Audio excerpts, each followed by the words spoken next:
Good medical morning. This is Watson, and today we're going to give you a detailed look at blackheads and pimples. First off, what is a blackhead? A blackhead is an open comedone, or comedo. Take a look at the pores in your nose or forehead. Generally speaking, a blackhead is when one of those pores gets clogged with debris. The material often oxidizes and darkens from the oxygen in the air. That gives it the black or dark appearance. Whiteheads, by contrast, are closed comedones.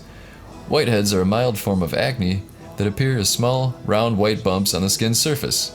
This type of acne occurs when a pore becomes clogged with sebum, dead skin cells, and debris. If this clogged pore is covered with a thin layer of skin, it appears white on the surface. Whiteheads commonly appear on the face, shoulders, neck, chest, and back. Before we continue, don't forget to subscribe. Adam and I bring you new medical videos every single week. And click the bell next to the subscribe icon if you want to see more of the videos, because many of our videos are age restricted, and the only way to see more is by clicking the bell. Okay, so if a blackhead gets large enough, it is considered a macrocomedone. Pub Health says that if a comedone is over 1 millimeter in size, then it's considered a macrocomedone. In particular, dilated pores of Weiner are some of your largest blackheads. By definition, it is a cutaneous condition characterized by a solitary, prominent, open comedo on the face or upper trunk of an individual. They can occur on either young or elderly individuals, and they're benign, however, they can be considered unsightly. Doctors also confuse many dilated pores with epidermoid cysts. In reality, they can be very similar in structure and hard to identify.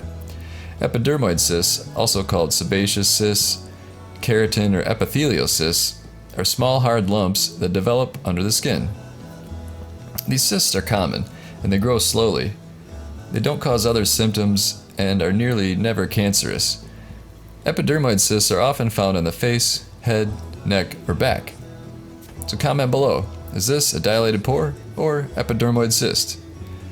Many people agree that the best way to pop pimples is with a Comedone extractor kit to help you avoid scarring, allow you to empty the entire zit, and keep you from spreading infection. We'll put a link in the description below to the absolute best kit we've ever used. YouTube's most popular pimple poppers include Dr. Sanjali, Josefa Reina, Dr. Vikram Yadav, and of course the most popular cyst buster on YouTube is Dr. John Gilmore. I highly recommend checking out his pages if you get a chance. We'll put a testimonial for his Meta 7 at the end of the video, so stick around. Although not marketed for weight loss, it does boost your metabolism and helps me get into great shape. Here's a couple more blemishes for you. Thanks for watching.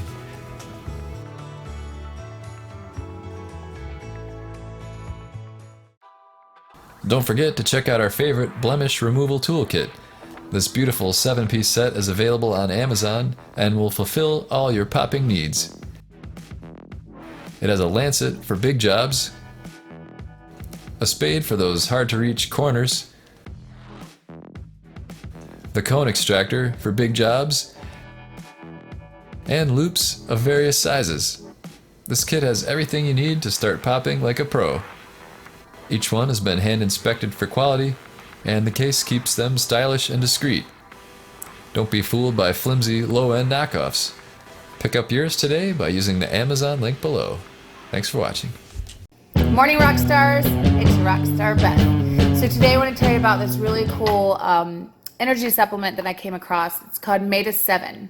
Dr. John Gilmore is the creator, and basically I'm always looking for the next best energy supplement to keep me going throughout my crazy day between 2 kids, a husband, 4 dogs, a job, and the list goes on and on. We all know. So when I came across Meta 7 by Dr. John Gilmore, I really liked it because for a couple reasons. It's a sustainable energy throughout my day. It's not like a hard, chug Red Bull, get a nice pick me up and then crash super hard. It's not like that at all. It lasts throughout the day, almost little spurts here and there.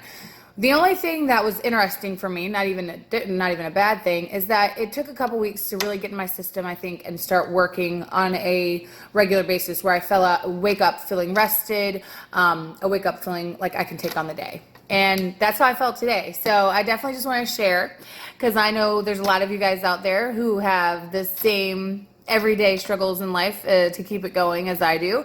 And this definitely helps. So if you want to give it a whirl, click on the description below and the link and get you some. So next time, guys.